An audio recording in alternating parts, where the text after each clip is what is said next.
안녕하십니까. 팽택시 노사민정협의회 사무국장 김도일입니다. 바쁘신 가운데 오늘 팽택시 노사민정협의회 거버넌스 구축을 위한 워크숍에 참석해 주신 관계기관 대표님과 실무자 여러분께 감사드립니다. 이번 워크숍은 제3차 실무협의회와 각 분과 위원회 회의를 워크숍과 통합으로 진행하겠습니다. 오늘 워크숍 진행은 배부된 책자의 토론회 진행을 참고해 주시기 바랍니다. 먼저 오늘 참석자 소개와 지역 노사민정 거버넌스 활성화 및 노사민정협의회의 새로운 방향 모색 발제 발표 후에는 20분간 휴식을 취한 뒤 팽택시 노사민정협의회 운영 관련 발전적인 사항에 대한 종합 토론회를 한 후에 노사발전재단에서 노사상생 파트너십 프로그램 소개 순으로 약 3시간 정도 소요되겠습니다. 그럼 먼저 오늘 참석자 소개를 하겠습니다. 참석자 소개는 실무협의회 사회적 일자리 분과, 노사상생 일자리 분과, 지역 중심의 일자리 분과, 일터 핵심 분과 위원 순으로 제가 이름을 부르면은 이래서 목례로 답해 주시면 되겠습니다. 먼저 오늘 발제를 담당하신 한국기술교육대학교 김주일 교수님입니다. 다음은 노사발전재단의 노사상생 프로그램을 소개하실 박근우 팀장님입니다. 실무협의회 위원입니다. 오뚜기 라면의 임강호 위원장님. 팽택시 지속가능한 발전협의회 김덕일 회장님. 삼정T에서 김현수 부장님은 현재 아직 오고 있는 중에 있습니다. 다음은 사회적 일자리 분과입니다. 팽택시 사회적 기업 팽택돌봄 사회서비스센터 이현주 회장님. 현재 그 협동조합 협의회 김남희 회장님과 그리고 박연순 센터장님은 현재 아직 참석을 못하고 있습니다. 그리고 박세준 실장님도 아직 참석하였습니다. 지역 중심의 일자리 분과 팽택대학교 박철영 팀장이십니다. 예. 다음은 노사상생 일자리 분과입니다. 팽택 고용복지센터의 이범희 팀장님. 그리고 팽택시 지역사회보장협의체 김미향 위원님. 팽택시 중장년 일자리센터의 최현희 팀장님. 다음은 일터 핵심 분과의 아주약품의 정민조 부장님.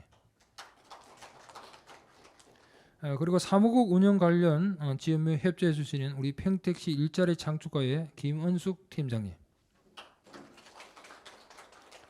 그리고 정유선 주무관님. 예, 감사합니다. 이상으로 모든 참석자 소개를 마치겠습니다. 발제 발표를 하기 앞서 오늘 실시하는 워크숍을 실시하는 목적은 20년 1월 사무국 설립 개소 후에 코로나로 인한 대면 회의 제한으로 노사민정협의회 실무협의회 위원과 분과위원회 위원들과 의사소통 및 정보 공유 기회 제공 제한으로 노사민정협의회의 제 위치에서 제 역할을 다하는 상을 확립하지 못하였습니다. 따라서 오늘 지역 노사민정협의회 관계자 거버넌스 구축을 위한 역량 강화로 제 위치에서 제 역할을 다하는 사회적 대학기구로서 23년도부터 복합 대재난시대의 노사민정협의회의 새로운 방향을 모색해서 임무와 역할을 다하고자 합니다. 발제 발표 후 종합 토론회 시 노사민정협의회 새로운 방향을 모색하기 위한 많은 의견을 제시하기 바랍니다. 그럼 지역 노사민정 거버넌스 구축 및 활성화를 위한 복합 대재난시대 노사민정협의회 새로운 방향 모색에 대하여 발표하실 김주일 교수님을 소개하겠습니다. 김주일 교수님은 현재 한국기술교육대학교 산업경영학부에서 교수로 활동하고 있으며 한국갈등조정과 협회와 한국산업노동학회 등 7개 중앙 그리고 지자체, 민간 등 관련 기관에서 위원장 및 위원으로 활동하고 있습니다. 주요 저서 및 연구 분야로 갈등 해결 및 공론화 13개 분야와 경영 및 일자리와 노동 관련 20개 분야 등 다수 정책 과제와 사례집 등 연구가 있습니다. 오늘 바쁘신 가운데도 워크숍 발제자로서 참석해 주심에 대하여 다시 한 번 더 감사드립니다. 힘찬 박수로서 맞이해 주시기 바랍니다.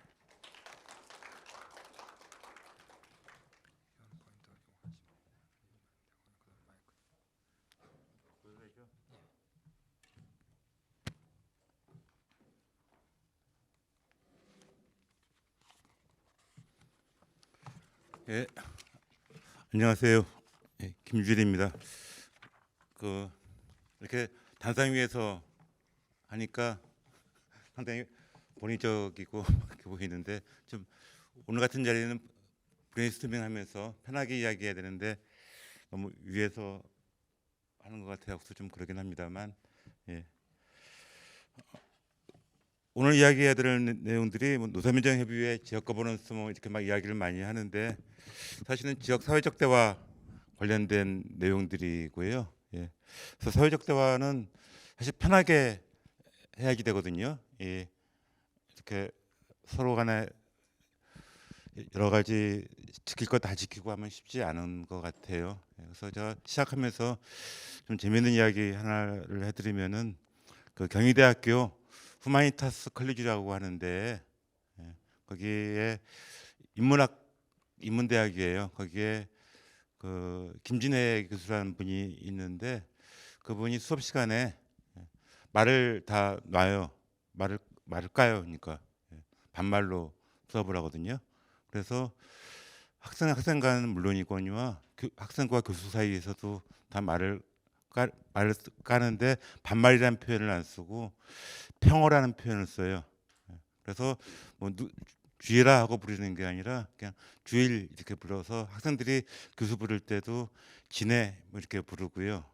지네 그게 뭐야라고 질문을 하고 그다음에 교수님이 이제 출석을 부르면은 김주일 부르면은 네가 아니라 김주일 그러면 응 하고 대답을 해요. 그래서 교수 학생 간에 완전히 말을 놓고서 이제 이렇게 강의를 진행을 하니까 수업 내용이 달라지더라는 거예요. 수업 내용이 달라지고 또 굉장히 토론도 활발해지고 여러 가지 물론 이제 학생들이 되게 거북해해요. 학생들이 교수 이름을 부를 때는 진해 부른 다음에 다 비시시 웃는데요. 뭔가가 이제 약간 어색한 게 있어가지고서 근데 그게 한 달, 두 달 이렇게 막 쌓이다 보면은 그다음에 토론도 잘 되고 내용도 그래서 카톡이라든가 이렇게 문자가 올 때에도 평소에는 이제 교수님 뭐 주말에 문자 보내서 죄송한데 뭐 식사는 하셨는지요부터 시작해서 주절 쓴 다음에 그다음에 내일 무슨 일이 있어서 출석하기가 어렵습니다라고 하는데 반말로 하니까 평어로 하니까 그냥 쉽게 지내 나 내일 일이 있어서 결석이야라고 하면은 알았어라고 이제 그렇게 진행을 한대요. 근데 그렇게 하니까 정말로 수업이 달라지고 내용도 풍부해지고 토론도 잘 되고 그렇게 된다고 하거든요. 그래서 사실 이제 지역 사회적 대화가 그런 형식이라든가 이런 걸 조금 벗어 던지고 서로 소통하는 기회가 많아야 되는 게 사실 맞아요. 그래서 지금 제가 이 위에서 강의하는 거하고 아래에서 하는 거하고가 차이가 굉장히 커요. 일단은 지금 제가 아래 내려가면은 여러 가지가 또 복잡한 게 많으니까 일단 여기서 할게요. 감안해 주시고요. 아, 이 비슷한 일들이 처음 나온 얘기는 아니에요. 그 평어로 쓰는 문제가. 그래서 서울대학교 인문대 학생회장으로 출마한 친구가 교수는 빼고 인문대학에 있는 학생들은 다 반말 쓰자라고 평어를 쓰자라고 공약을 걸고 당선이 된 적이 있었거든요. 근데 나중에 잘 안 됐어요. 그게 문제가 잘 되진 않았는데 그게 이제 좀 약간 사회적으로 이야기가 됐었어요. 그래서 우리 애도 이제 와서 이제 그 얘기 갖다 막 하더라고요. 그래서 다 반말을 쓰기도 하는 게 논의가 되고 있다라고 해서 내가 왜 다 반말로 써? 서로 다 존댓말 쓰면 되잖아라고 했더니 우리 애가 뭐라 그랬게요? 역시 말이 안 통해. 그다음부터는 더 이상 거기에 대해서 말을 안 해요. 예, 그래서 오늘은 예, 평택에 대해서 잠깐 이야기를 하고, 예, 그다음에 지역사회적 대화란 지역사회적 대화를 어떻게 볼 것이고 또 그걸 통해서 뭘 할 것인지 뭐 이런 차원으로 말씀을 좀 드리도록 그렇게 하겠습니다. 평택은 이쪽 그 지역 일자리라든가 지역 노사민정, 지역 사회적 대화 이쪽에서 볼 때는 축복받은 지역이에요. 한마디로 요약하면은 인구가 정말 증가하고 있는 지역이고요. 지금 제가 이 비슷한 걸 전국을 돌면서 이렇게 하다 보면은 인구가 증가하는 지역은 정말 찾기 어려워요. 예, 다 인구 소멸 지역 난리인데 인구 증가율도 꾸준하게 쭉 되어져 있고 이 인구 구조가 이렇게 가운데가 이렇게 블록화 형태가 나오는 게 쉽지 않아요. 예. 하여튼 뭐 여러 가지 산업 단지들이 계속 들어오면서 이렇게 방추형 인구 구조로 되어져 있어요. 예. 물론 이제 65세 고령 인구도 증가하고 있긴 있지만은 가장 핵심이 이 15세에서 64세 생산 가능 인구가 계속 증가하고 있다는 문제는 뭐 어떤 여러 가지 할 게 되게 많은 지역이에요. 여기 그래프상으로 보듯이 2016년 이후에도 생산 가능 인구가 굉장히 증가를 하고 있고요. 뭐 다 아시는 얘기들 같은데 특히 이제 청년층 취업자 비중이 상대적으로 좀 높은 편이고, 예. 그다음에 이제 제조업 분야가 이제 향후에 증가할 걸로 보여지고 있고 산단도 굉장히 많이 있고, 예.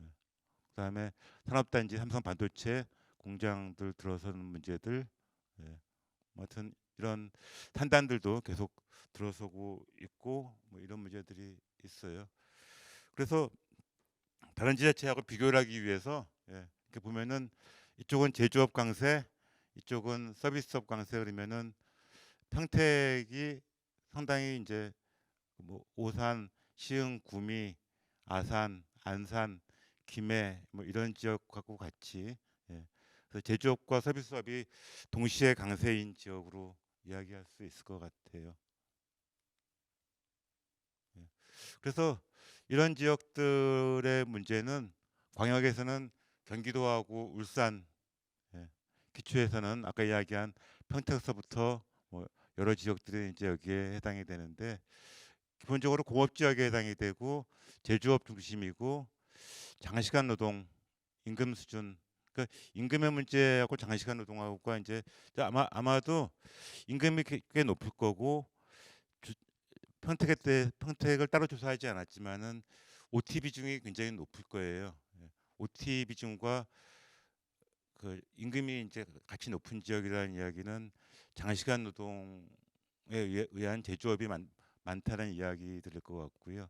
그다음에 그 외국인 노동자 문제가 있을 거고 아마도 청년 실업이 일반적으로 높은데 지금 여기는 일자리가 많아서 청년 실업까지 높지 않을 것 같아요. 노사 분쟁이 많을 것 같고 뭐 이런 이슈들이 이제 이 평택과 같은 지역에서는 계속 문제가 생긴다. 그러니까 그 장시간 문제하고 장시간 근로 임금 문제 뭐 이 부분들 그다음에 이제 노사 분쟁 문제 뭐 이런 것들 일자리 문제도 이제 생길 것 같고요. 예. 그다음에 외국인 노동자 문제도 생기는 것 같고요. 그 전국의 노사민정 협의회들을 보면은 지금 충주 같은 데가 작년도에 외국인 노동자를 노사민정 협의회의 중요한 주요 이슈로 삼아 가지고서 주요 의제로 삼아서 외국인 노동자 문제를 갖다가 해결하는 쪽으로 상당히 이제 노력을 하고 있고요. 아마도 아산, 안산, 뭐 시흥 이쪽도 외국인 노동자가 문제가 심각하고요. 그다음에 아산도 심각해요. 그래서 그 스탄으로 끝나는 나라들 있잖아요. 우즈베키스탄, 키르기즈스탄 뭐 이렇게 해서 그 스탄 쪽에는 고려인들이 많이 살잖아요. 그래서 충남 아산에 고려인이 18,000명 살아요.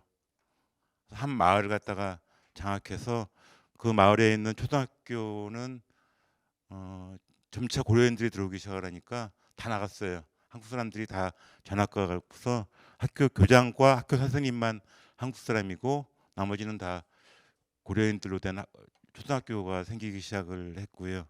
그 비슷한 현상이 광주에도 있어요. 전라남도 광주에도 어, 고려인 집단 마을이 있고요. 그다음에 인천 연수구에 가면은 8,000명이 고려인들이 또 집단 거주를 하고 있거든요. 이 고려인들은 러시아어를 하기 때문에 말이 잘 안 통해요. 또 고려인 3세대 갖고 한국말을 잘 모르고 그래서 집단 거주할 수밖에 없는 형태가 되고 있고요.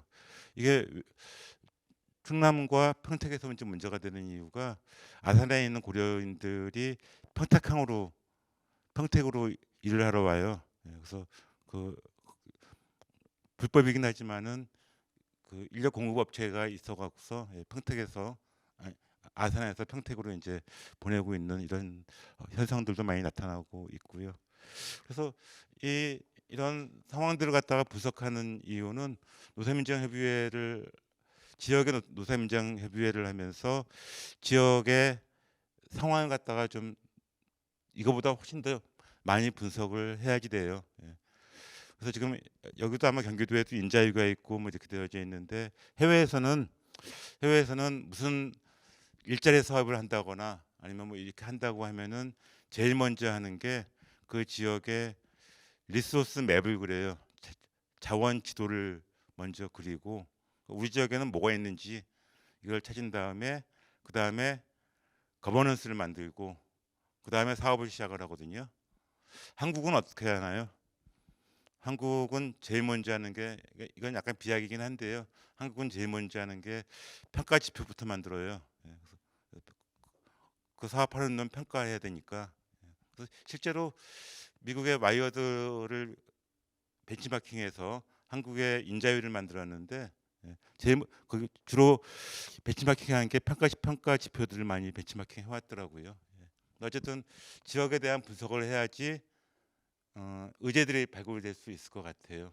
그래서 지금 아까 외국인 노동자 문제도 그렇고 일자리 문제도 그렇고 그다음에 뭐 여기 평택에 쌍용 자동차 문제가 있긴 했었지만은 향후에 사실은 계속 노사 갈등 문제들도 꽤 큰 문제가 될 거다라고 이제 보여져요. 그래서 많은 지역에서 하부분과위원회에 갈등 관련된 것들이 있거든요. 그래서 그런 것들도 한번 참조해 볼 수 있을 것 같고요. 외국인 노동자 문제도 참조할 수 있을 것 같고 일자리 문제는 뭐 더군다나 가장 큰 이슈들일 것 같고요. 충남에 그 노사 분쟁 조정 중재단이라는 게 있거든요. 그래서 거기서는 이게 노동위원회가 있는데 뭔 갈등을 해결하냐라고 하는데 이게 노동위원회 가게 되면은 판이 커지거든요. 가기 전에 사전에 뭔가가 좀 이상하다라고 하면은 연락이 와서 시작이 돼요. 그래서 과거에는 뭐 이렇게 교섭해서 하는 회사들도 있지만 뭐 부회장이랑 위원장이랑 이렇게 전화를 해가지고서 큰 틀에서 잡은 다음에 이렇게 쭉 해나가는 거였는데 전화했더니 부회장이 약간 딴 이야기를 하거나 부회장이 바뀌거나 뭐 이렇게 되는 경우에 처음에 이렇게 해봤는데 뭔가 이상하다 그러면은 뭐 단체 교섭 가기 전에 노동위원회 쪽으로 가기 전에 그 노사민정협의회에 있는 조정중재단에서 조금 논의를 한 다음에 거기서 해결해 주는 경우들도 많이 있어요. 그래서 이제 사전 조정을 하거나 아니면은 가부로토택이라든가 유성기업이라든가 이런 것처럼 파업판에 들어간 다음에 그 이후에 노동위원회도 손 뺀 거를 갖다가 가서 하거나 근데 노동위원회도 손 뺀 거를 가서 조정하면은 잘 안 돼요. 실제로는 사전에 하는 거라든가 아니면은 직장 내에서 괴롭힘이라든가 뭐 이렇게 작은 갈등이 커질 것 같은 거 뭐 이런 것들은 지역 내에서 해결할 수 있어요. 그래서 그런 차원에서 많이들 진행이 되고 있고요.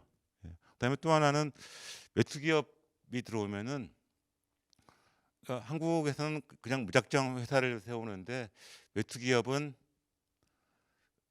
만일에 문제가 발생한다면은 이 문제를 어디서 해결해야 되냐라고 하는 것을 다층적으로 만들어줘야지 외국계 회사들은 그걸 믿고 들어오는 경우들이 많이 있어요.